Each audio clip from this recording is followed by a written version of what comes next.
Yo, yo, yo. So it's low-key kind of like been a minute.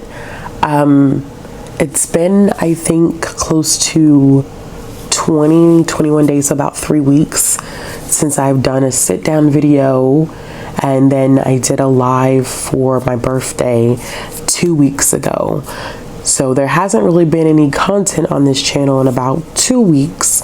Sit down video 3 weeks, and that sit down video was not filmed 3 weeks ago. So I haven't really sat down in front of a camera in a minute. So as you can see from the title of this video, I've been disengaged with the book community, and it's been very, very interesting. I'm going to talk a little bit about why I think I feel disengaged, and what does this mean for my future in the community, and a little bit of like life update and like what I'm currently reading, because this is a book channel after all. So I think I slowly stopped becoming full-blown engaged with the community starting around like July, probably around like before the 4th of July. I noticed that I was less interested in engaging with the book community, whether that was book Twitter, whether that was booktube. I think Bookishrealm has been kind of like my safe spot, because I can engage, but I can also not engage at the same time. And I think that if there's ever issues on Bookishrealm, like I don't see them as quickly.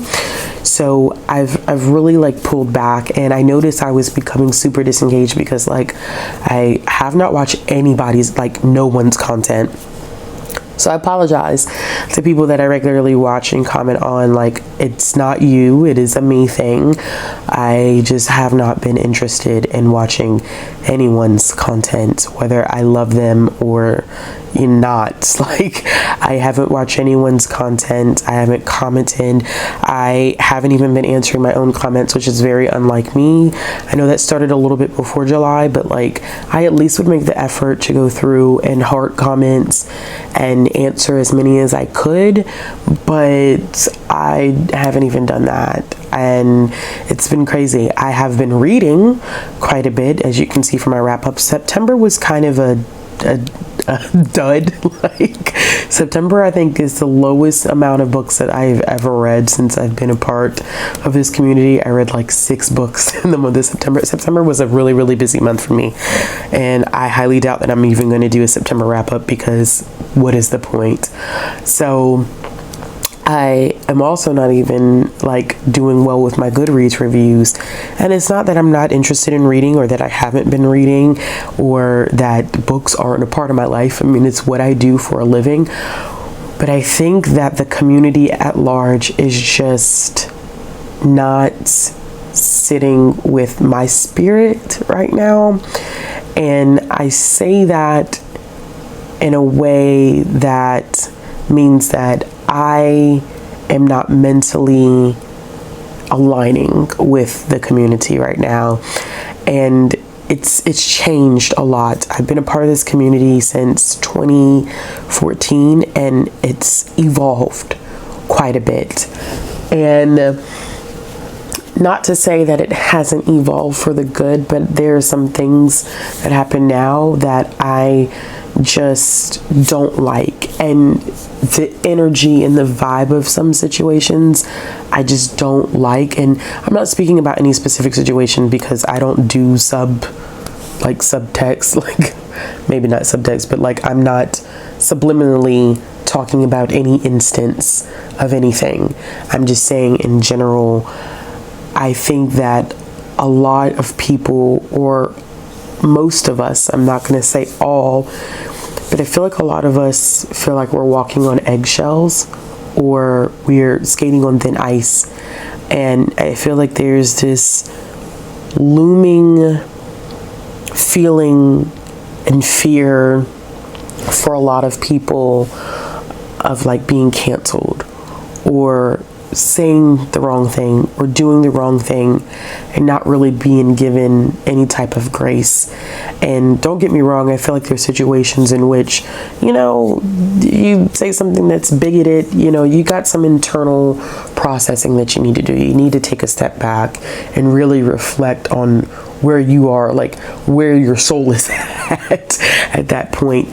But I think that because there seems to be such a strict structure on what people should be reading, how they should be reading, what they should be reading, like when they should be it's a certain level of elitism that I just don't like. And I never have these discussions and never include myself, because I do feel like to some degree at some point, like I was probably a part of the problem.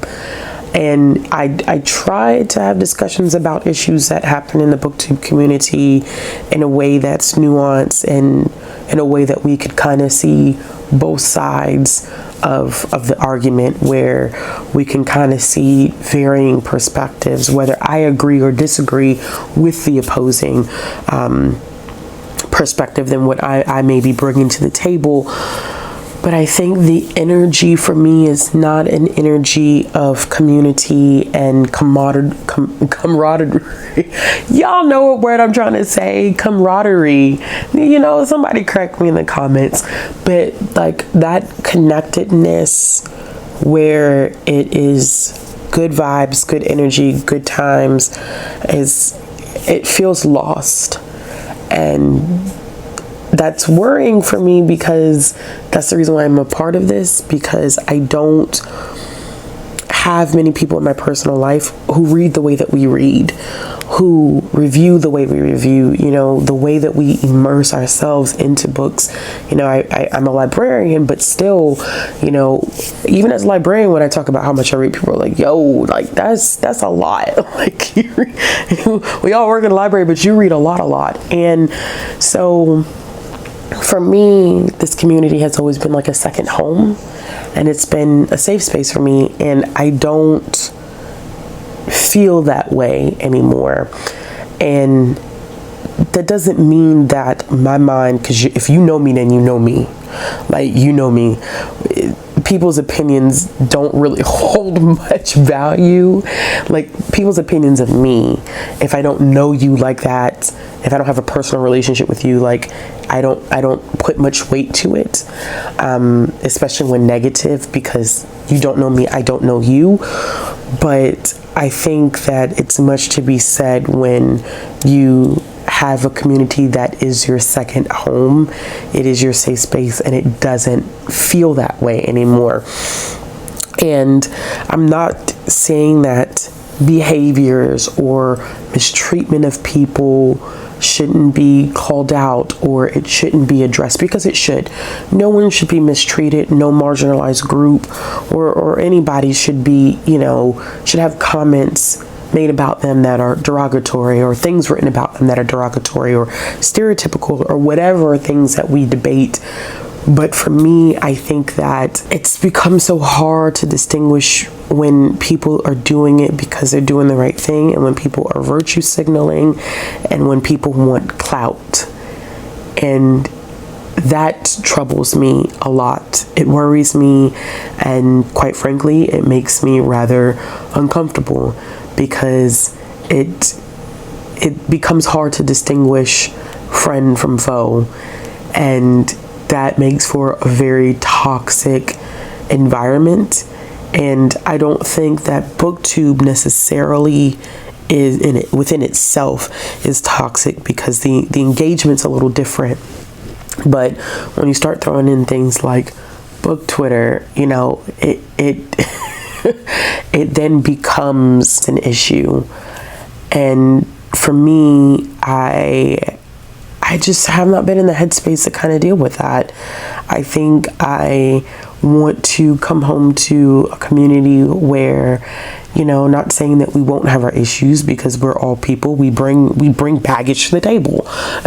With any relationship, you bring your baggage, you bring your crap to the table. But I think there's a point where things legitimately happen and people are looking for shit to happen to have something to talk about. I remember commenting to a friend of mine within the community one day, and I'm like, you know, like, no shade, but like, what the hell do y'all do all day that literally, like, you can be up at, you know, 11:30, 12, 1, 2, 3 o'clock in the afternoon talking about some crap that has gone down via social media? I'm like, that's wild to me, especially for those of us that are in our 20s and 30s. I'm kind of like, what are y'all doing all day? Because I know that I don't have the capacity to sit on Twitter all day. Like, there's some days I don't get on Twitter at all because I'm so busy in my personal life. So it's an energy thing for me. It's a vibe thing for me. It just doesn't feel the same. And this is not against anyone that, like, I love in the community, because there are people in this community I absolutely adore and I love their content. But I think just overall, I just have not been engaged, or I've been disengaged. So I feel like, unfortunately, as a result, I just have kind of turned everyone off. And it's very unlike me to do stuff like that in general, but like, that's how I kind of know, like, dang, like, what do I need to do? I feel like content is another thing where, you know, there are some people who are doing some really unique things, but I have to figure out some unique things that work for me. I have a couple of projects in mind that I'm really interested in doing, but it's the time thing is going to be a little bit more difficult for me because my schedule is a lot less flexible than other people's. You know, I work full time in a position where I feel like I have a lot of responsibility, like decision making responsibility. I don't know if I ever, like, officially said on this channel that I did change positions in the system. I was a teen librarian and now I work in our collection development department. So my whole entire state of working, like how I operate, is completely different from my previous position. So that's been a learning curve for me and a huge adjustment. I just started the job officially in July. It's only been August, September, October will officially be 3 months into the position, or maybe 4 months. I don't know. Time is just a funny thing. Whatever. Anyway, I'm still fairly new at the job and it's a lot for me to learn. It's a huge learning curve. It's fun. I enjoy it, but it does take a lot. I have such an appreciation for my department. There's some hardworking individuals, like, seriously, very, very hardworking. So I think that has taken up a lot of my time. I think that, you know, my little one is older now and she's very much so, I want mommy's attention all the time. So, and she's very energetic. I just happen to have a very energetic child and, you know, we love it, but it also wears me out. So by the time, you know, she's down for bed at night, I am trying to get ready for the next day and I just don't have the capacity to do what I always want to do. You know, I usually have done my filming on the weekends and my weekends have been filled up with stuff related to her, or like I've had celebrations with families and family members and friends. I've been spending a lot more time with my mom and my dad. You know, they're getting older and I, you know, want them to have as much time with my little as much as possible. So, you know, we spend a lot of time there. And I think my focus of like where I put my energy and my time, it's really spent on people that I love and I care about and people that I'm getting to know and forming new relationships with people. And you know, it's just my time is different now. So it's not that I don't want to make time for this or that I won't make time for this.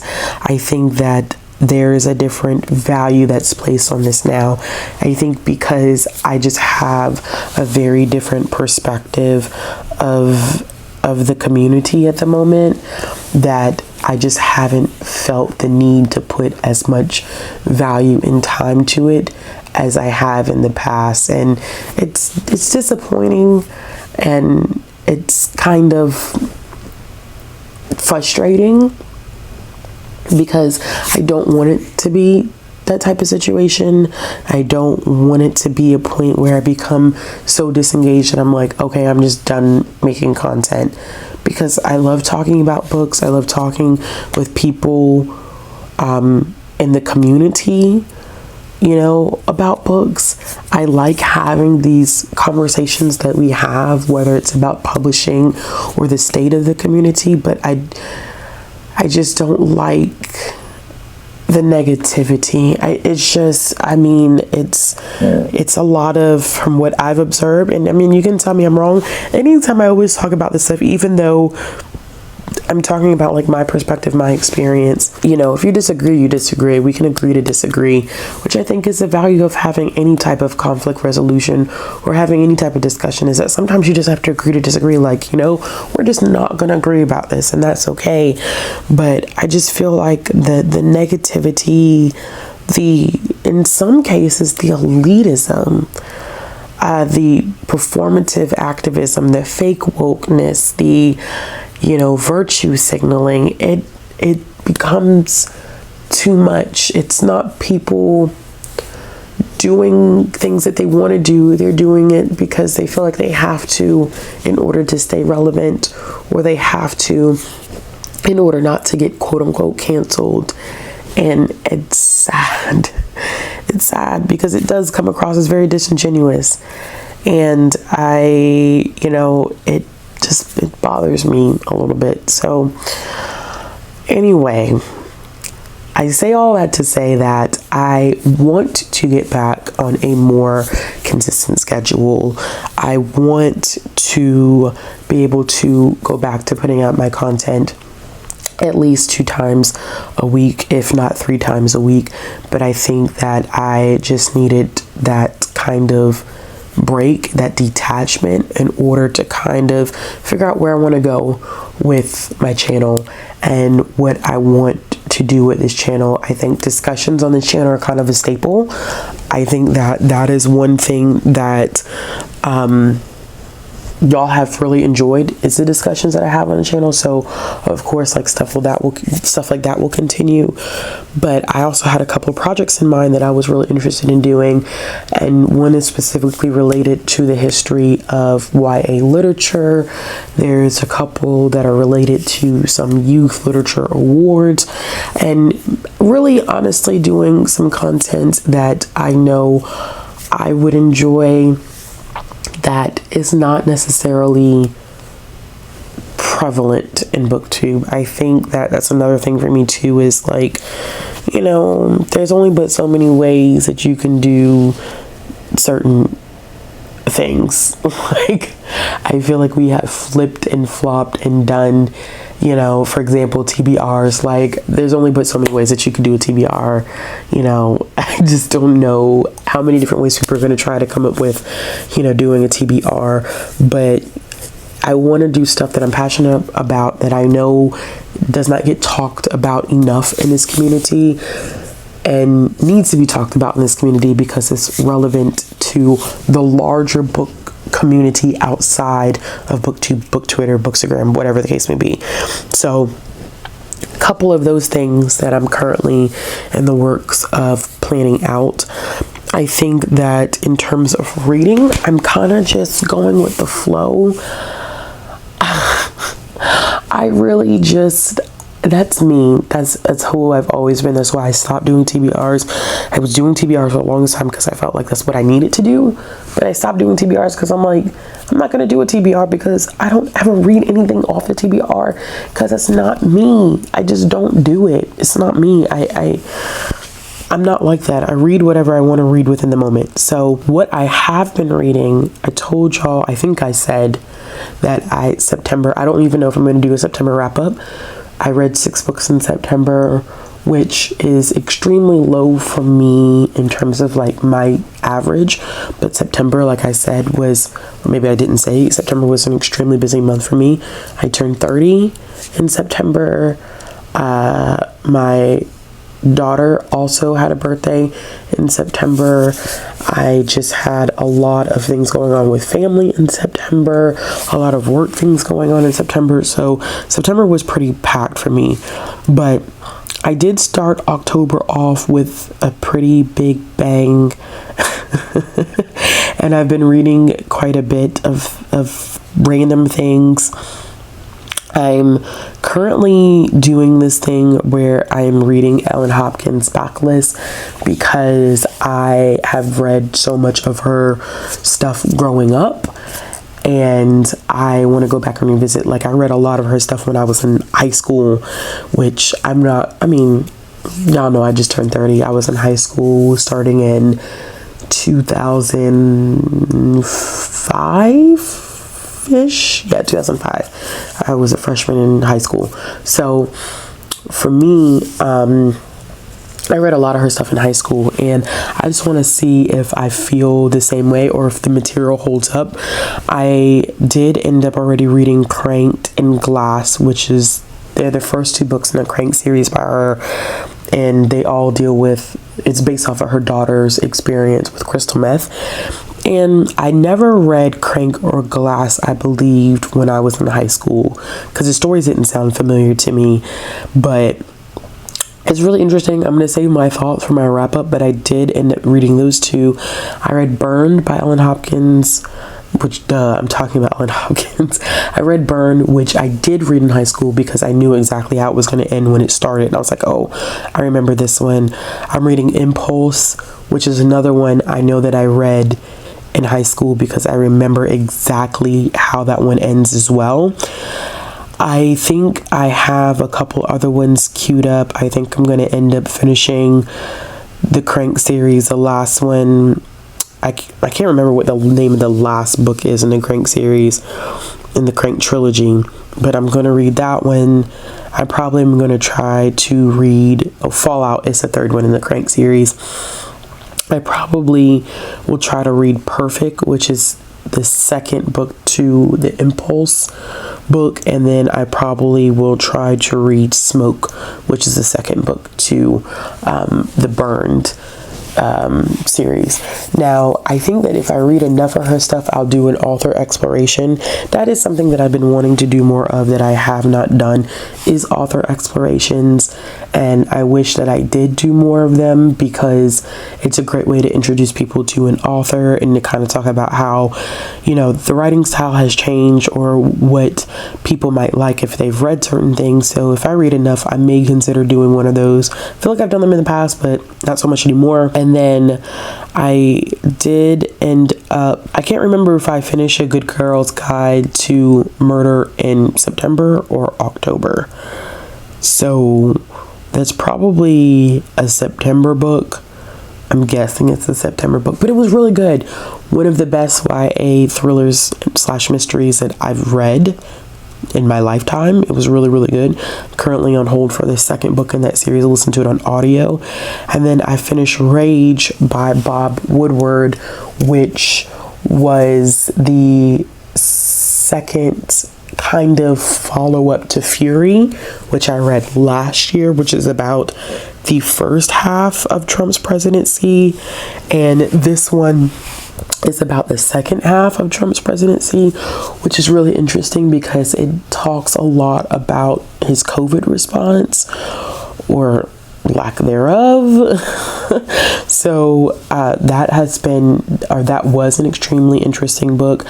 I've been so like into a lot of what Bob Woodward has been doing in terms of Trump that I actually ended up putting another one that he just wrote on hold, and it's called Peril, which is kind of about the transition from Trump to Biden, and then what Biden's presidency has been like so far within like the first, year.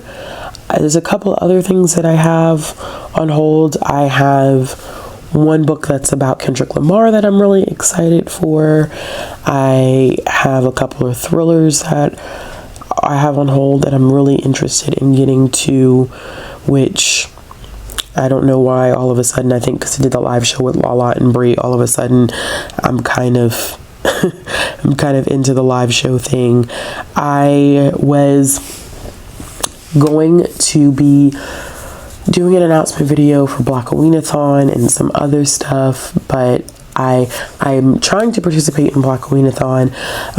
Y'all know how much I love Brie. Brie and I are friends outside of what we do on camera, but Brie knows that I just have been kind of at my capacity lately with just a lot of things that I've had going on. So she was really understanding about it, which I really appreciate. But you'll definitely need to make sure you go out and you support Brie. She's been doing some amazing things with Blackaweenathon, and you know, that's an awesome event. But yeah, so that's pretty much it, y'all. I just kind of wanted to check in, talk a little bit about what I was currently reading, talk about why I've been so disengaged, and, you know, hopefully get back on the path to being a little bit more consistent. As always, if you like this video, give it a thumbs up. If you want to see more content from me, click the subscribe button, hit the bell for notification. Looking for ways to support the channel, links will be down in the description box, as well as the links to follow me on social media. As always, y'all have a wonderful day, evening, wherever you may be, and I'll be back with another video soon.